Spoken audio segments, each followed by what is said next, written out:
terjemahan TB2. Begini bunyi firman Tuhan. Pada suatu hari menjelang waktu sembahyang, yaitu jam 3 sore, naiklah Petrus dan Yohanes ke bait Allah. Di situ ada seorang laki-laki yang lumpuh sejak lahirnya, sehingga ia harus diusung. Tiap-tiap hari orang itu diletakkan dekat pintu gerbang bait Allah yang bernama Gerbang Indah untuk meminta sedekah kepada orang yang masuk ke dalam bait Allah. Ketika orang itu melihat bahwa Petrus dan Yohanes hendak masuk ke bait Allah, ia meminta sedekah. Mereka menatap dia dan Petrus berkata, "Pandanglah kami." Lalu orang itu menatap mereka dengan harapan akan mendapat sesuatu dari mereka. Namun Petrus berkata, "Emas dan perak tidak ada padaku, tetapi apa yang kupunyai kuberikan kepadamu. Dalam nama Yesus Kristus orang Nazaret itu, bangkit dan berjalanlah." Lalu ia memegang tangan kanan orang itu dan membantu dia berdiri. Seketika itu juga kuatlah kaki dan pergelangan kaki orang itu. Ia melompat berdiri dan mulai berjalan. Lalu ia masuk bersama mereka ke dalam bait Allah sambil berjalan dan melompat-lompat serta memuji Allah. Semua orang melihat dia berjalan sambil memuji Allah, dan mereka mengenali dia sebagai orang yang biasanya duduk meminta sedekah di gerbang indah bait Allah. Mereka pun takjub dan tercengang tentang apa yang telah terjadi padanya. Kiranya firman Tuhan, berbahagialah kita umat Tuhan yang mau mendengar firman-Nya, menyimpan dalam hati dan mau belajar melakukan dalam kehidupan hari demi hari. Haleluya. Haleluya, haleluya, haleluya.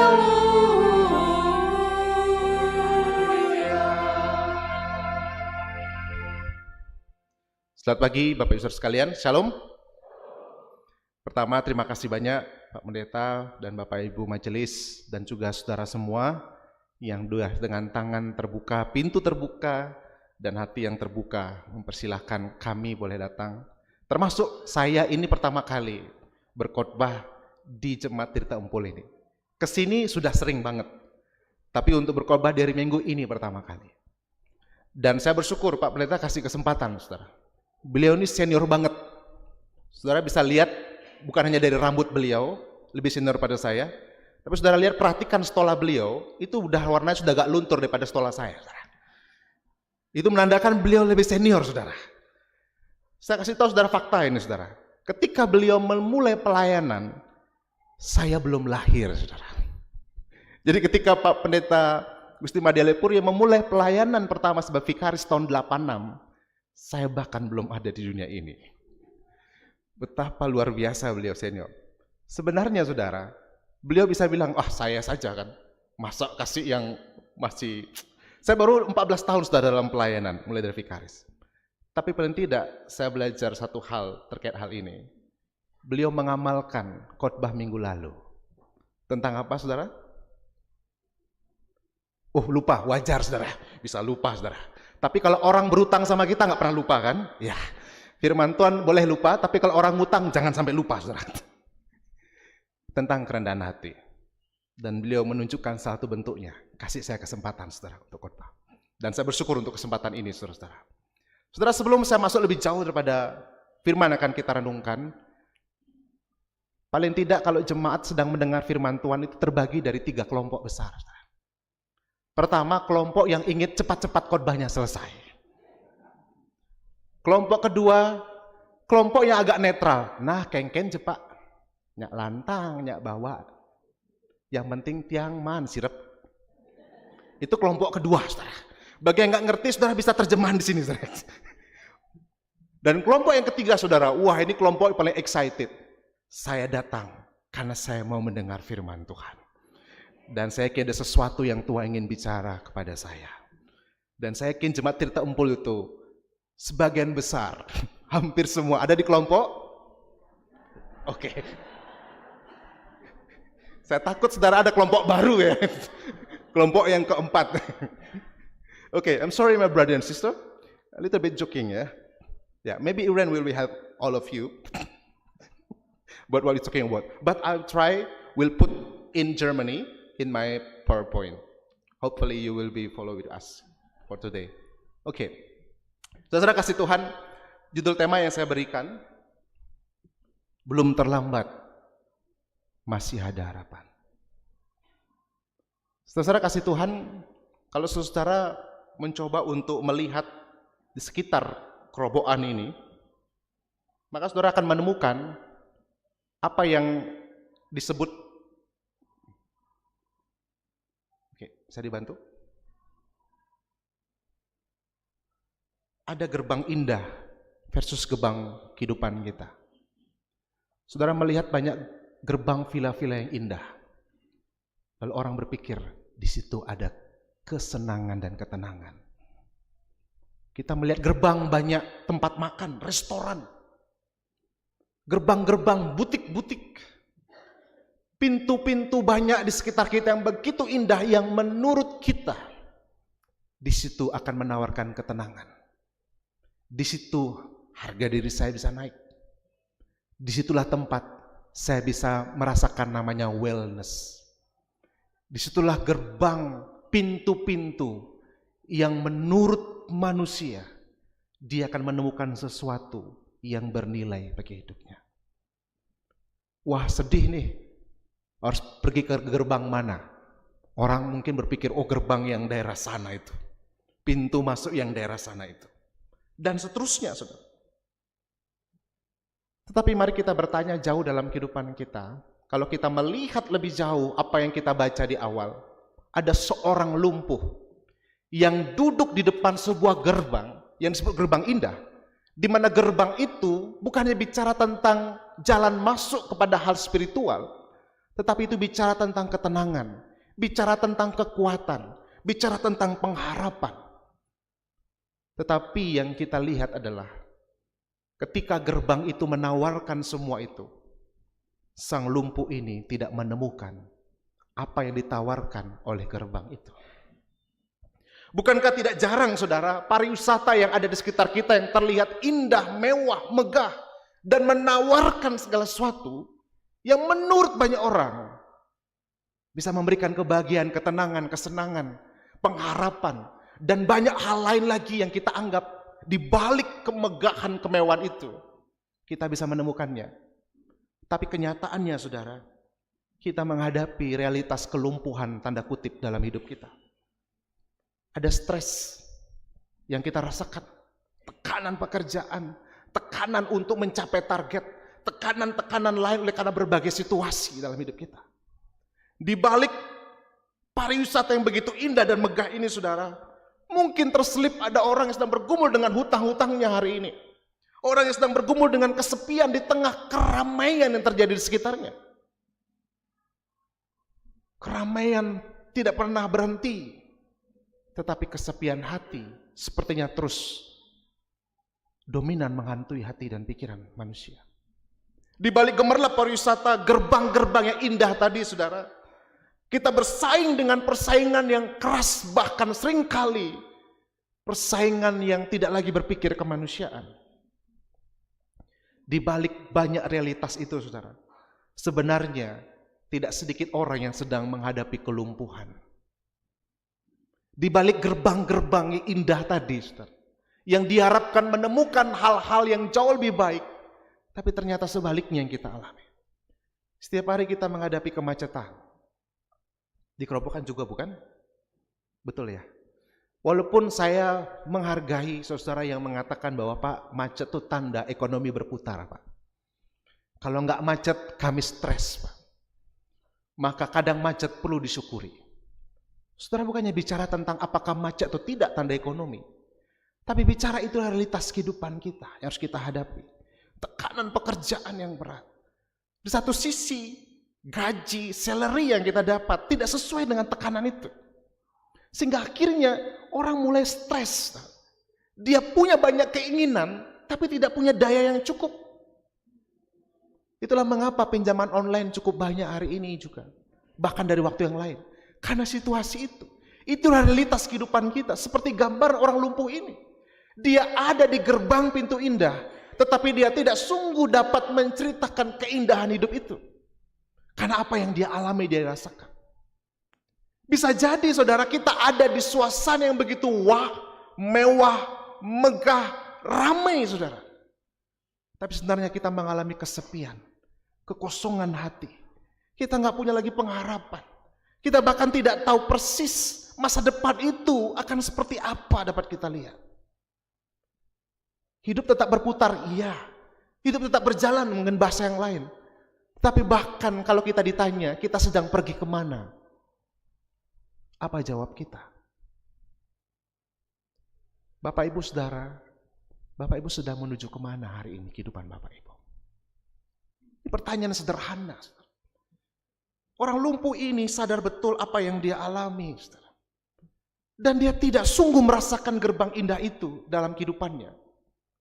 Kalau kita perhatikan berikutnya, kita akan melihat beberapa gambaran, saudara. Yang pertama, saudara, orang ini digambarkan lumpuh sejak lahir. Jelas sejak lahir itu kondisi tanpa harapan. Kenapa?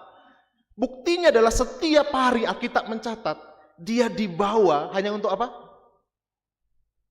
Meminta sedekah. Enggak lagi berpikir empowerment. Enggak lagi pikir pemberdayaan, bukan? Enggak lagi mikir gimana dia bisa sedikit demi sedikit bisa mandiri. Enggak ada. Kenapa? Karena sejak lahir itulah identitas yang ada dalam dirinya. Bahwa kamu enggak bisa berbuat apa-apa, maka kamu sekarang minta sedekah aja deh. Saudara, kadang dalam hidup kita, situasi, keadaan, bahkan apa yang orang lain lakukan, kita biarkan untuk membentuk diri kita, identitas kita, dan pengharapan kita. Wah, kamu memang dari dulu kan gini. Terus kita percaya itu berkata, iya benar juga ya. Memang saya orangnya begini. Nggak mungkin bisa melakukan hal yang baik seperti itu. Sebuah identitas yang ditanamkan dalam diri kita. Yang kita percayai secara sadar mau tidak sadar. Oh ya, itu saya. Memang itu sebuah realitas, saudara. Realitas yang dihadapi orang lumpuh ini. Demikian juga Alkitab bagian berikutnya, saudara, memberikan gambaran kepada kita semua. Kalau kita perhatikan, saudara, realitas berikutnya, ketika introitus kita berkata, buluh yang terkulai. Ketika orang dianggap kamu terlalu lemah, dan kamu tidak berguna lagi. Saudara tahu buluh itu sebuah tanaman di Israel pada waktu itu. Kalau dia sudah patah atau koplek dalam bahasa Bali. Betul ya? Benar ya? Semoga saya nggak salah. Itu bahasa Bali sehari-hari ya. Ampun nggih. Kanggiang nikah. Karena bahasa sehari-hari. Kalau udah patah, saudara, nggak mungkin lagi dia apa-apain. Satu pilihan terakhir, dibuang. Itulah yang disadari oleh orang Israel pada waktu itu. Ketika mereka berpikir, oke, Tuhan sudah tinggalkan kita, buktinya apa? Kita dibuang. Terus berikutnya, kenapa lama banget kita dibuang? Mereka berpikir, oh berarti kita sudah ditinggalkan Tuhan, nggak ada lagi harapan. Tetapi Yesaya dipakai Tuhan mengatakan, buluh yang terkulai, harusnya dibuang, nggak lagi bisa berbuat apa-apa, harusnya nggak ada harapan. Tuhan mengatakan apa? Tidak akan dipatahkannya. Saudara, ini gambaran kehidupan manusia juga. Seringkali kita menghadapi sesuatu sangat wajar, saudara, saya akui secara manusia kita bilang, sudah terlambat. Nggak mungkin lagi. Atau bahkan kita melihat orang lain dan kita berkata, memang hidupnya tidak berguna orang itu. Sejak dulu, sekarang, bahkan selama-lamanya, mungkin orang itu nggak berguna lagi. Tapi di tengah hal seperti itu, hari ini kita diingatkan, selalu masih ada harapan. Amin, saudara. Selalu masih ada harapan.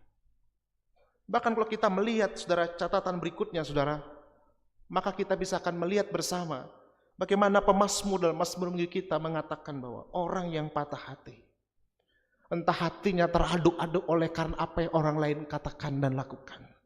Entah hatinya teraduk-aduk oleh karena dia tidak bisa mengelola berbagai keinginannya yang banyak. Entah hatinya yang merasa gundah gulana karena dia nggak tahu bagaimana harus bersikap. Dan alasan-alasan lainnya. Bahkan orang yang seperti itu, Tuhan ada bagi mereka. Pertanyaan saya, hati siapa di tempat ini yang tidak pernah terluka? Tidak ada seorang pun ketika saudara dan saya memilih berelasi dengan orang lain akan kebal dari perasaan terluka. Sekali saudara memilih untuk berelasi dengan siapapun, maka saudara sedang membuka diri untuk terluka sekaligus melukai. Betul saudara?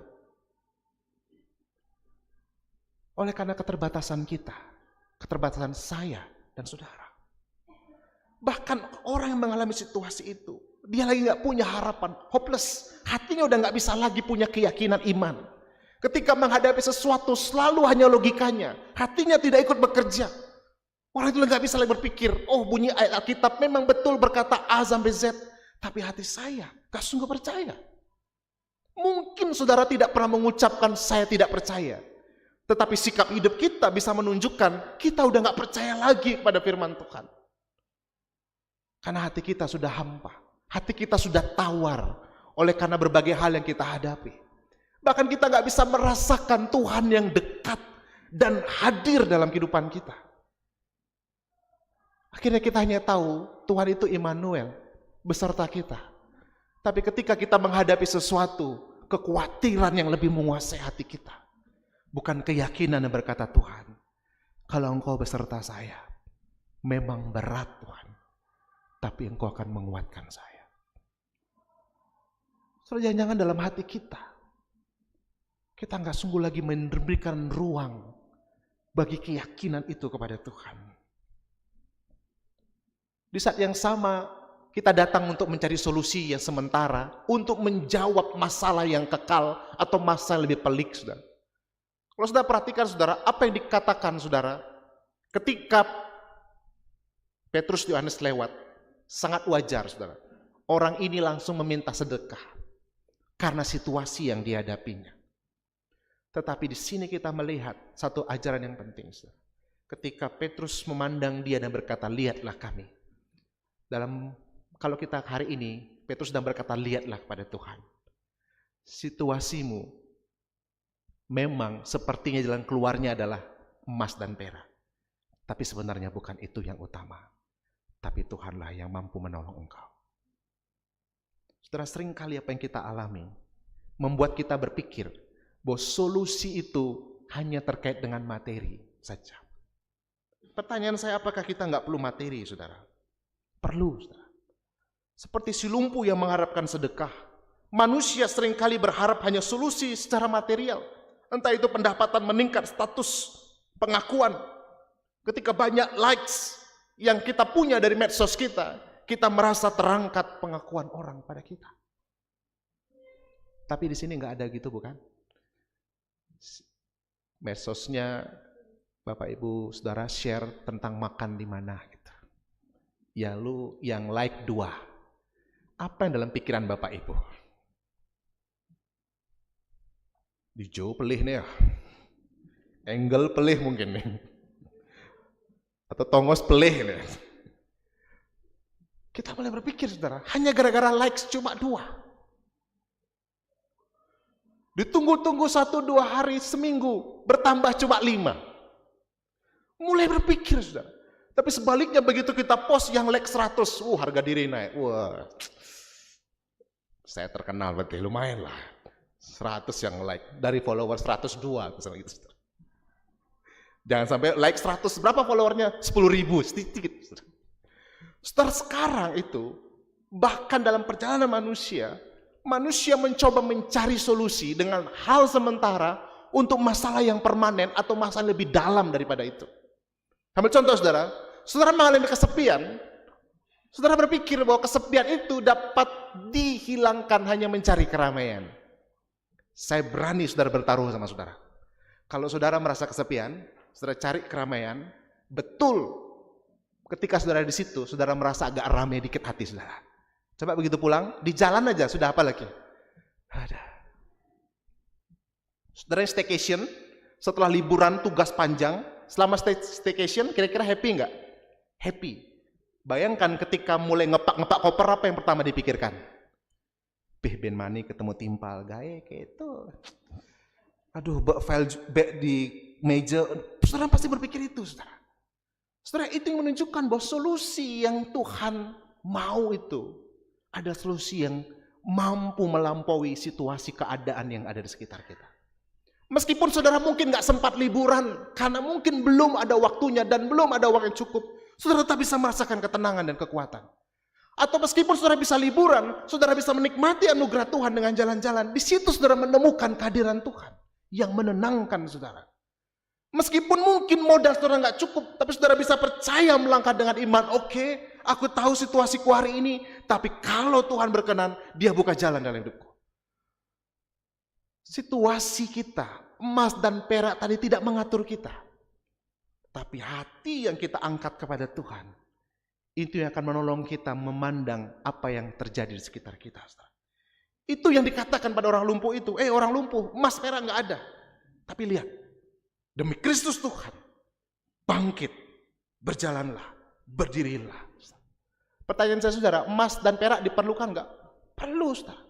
Tapi saya yakin setelah dia bangkit, walaupun Alkitab nggak bercatat, dia bisa akan bekerja mencari emas dan perak, bukan? Tidak lagi bergantung kepada sedekah orang itu. Saudara, itulah yang solusi Tuhan kasih, saudara. Sebenarnya kalau bicara tentang transformatif, bagaimana Tuhan mau mengubah orang, itulah Tuhan berikan bentuknya bagi kita. Dia bukan hanya, oke, kamu perlu beras, kasih beras. Ada kalanya Tuhan kasih memang begitu. Tapi ada waktunya Tuhan mengubah hidup kita. Supaya kita bisa lebih produktif dalam hidup kita. Amin, saudara? Saudara, kita melihat berikutnya. Ketika kuasa kebangkitan itu menggunakan kata egeiro, kata egeiro itu bisa berarti membangkitkan dari kematian atau ketidakberdayaan. Saudara, kadang kita nggak berdaya, saudara. Kenapa? Karena tidak semua hal ada dalam kendali kita. Setuju? Contoh aja, bahkan suami istri. Berapa persen kendali bapak ibu kepada pasangan? Ini bukan bicara suami takut istri, nggak ada hubungannya, saudara. Nggak ada hubungannya nih. Saudara nggak bisa mengendalikan perasaan istri saudara, suami saudara, bukan? Tiba-tiba bisa ngeling, bisa-bisa pedih, dan seterusnya, dan seterusnya. Tapi ketika bicara tentang egeiro, bahkan di tengah ketidakberdayaan, Tuhan mau angkat kita. Tuhan mau angkat kita. Itu yang dilakukan kepada orang ini. Bahkan saudara, kalau kita melihat lebih jauh, saudara, hasil yang dilakukan apa? Itulah kata zozo dalam bahasa Yunaninya. Bicara roh, jiwa, dan tubuhnya itu dipulihkan, mengalami pemulihan Tuhan. Tuh, saudara, kadang orang berpikir Tuhan engkau mampu menyembuhkan, betul. Tetapi Tuhan hanya bukan bicara penyembuhan secara fisik, saudara. Tapi hati, saudara. Iman, saudara. Pengharapan, saudara, dalam Tuhan. Tuhan mau pulihkan. Dan itu yang Tuhan mau kerjakan dalam hidup saudara dan saya. Saudara kasih Tuhan, mari kita perhatikan apa yang terjadi dengan orang lumpuh ini. Ketika Tuhan mengubah dia dari seorang lumpuh, dia kira menjadi saksi Tuhan, bukan? Dia melompat, memuji, meninggikan nama Tuhan. Dia membawa dampak. Saudara, ini yang saya selalu katakan pada diri saya dan juga jemaat, saudara. Saudara, tidak peduli siapa engkau, seberapa sumber daya yang kau punya hari ini, seberapa kapasitas yang engkau ada dalam hidupmu, Tuhan tetap bisa memakai engkau menjadi berkat bagi orang lain. Sekali lagi saudara, seberapapun sumber daya yang kau miliki, kapasitas yang ada padamu, kemampuan, kecakapan yang engkau bisa sebutkan, kalau aku mencapai ini, aku akan bisa jadi berkat dan berdampak baik. Tapi saya katakan, Tuhan tetap bisa memakai engkau dan saya, apapun keadaan situasimu hari ini, jadi berkat dan berdampak bagi orang lain. Itu yang Tuhan mau kerjakan seperti orang lumpuh ini, saudara. Saya akan akhiri, saudara, sebentar lagi. Saudara pasti lega, bukan? Karena bentar lagi mau selesai Bapak ini khotbah. Udah ngomong lama, saudara. Mau saya lihat di belakang udah mulai kasih tanda-tanda gini. Oh, enggak ada, saudara. Enggak ada yang gitu, saudara. Semuanya baik-baik. Terakhir, saudara. Saudara, apapun keadaan saudara dan saya hari ini, ke depan, ingat, belum terlambat. Masih ada harapan. Mari katakan kepada diri sendiri, belum terlambat. Masih ada harapan. Si lumpuh ini sepertinya udah nggak ada harapan lagi. Tapi masih ada harapan. bulu yang terkulai, sumbu yang mau padam. Sepertinya terlambat, masih ada harapan. Mari ingat 3 ayat berikut ini, saudara. Bulu yang patah terkulai tidak akan diputuskannya. Saudara rasanya terlalu berat, Pak. Betul. Saya tidak ingin mengatakan bahwa yang saudara hadapi itu ringan. Memang berat. Tapi kalau kita mau belajar percaya sama Tuhan, Tuhan mampu menolong kita. Mungkin Tuhan tidak langsung mengubah situasinya, tapi Tuhan mengubah cara pandang kita, respon kita terhadap situasi itu. Yang kedua, saudara, ayat terkenal juga, ia menyembuhkan orang-orang yang patah hati. Apapun yang ada dalam hatimu hari ini, apapun yang kau rasakan, Tuhan katakan Tuhan mau memulihkan hati kita.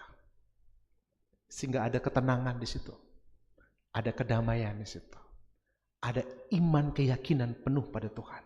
Ada pengharapan di situ. Bahkan ada hal yang dapat engkau rasakan. Tuhan ada bersama dengan engkau. Dan Tuhan mau pakai engkau. Terakhir yang ketiga, saudara.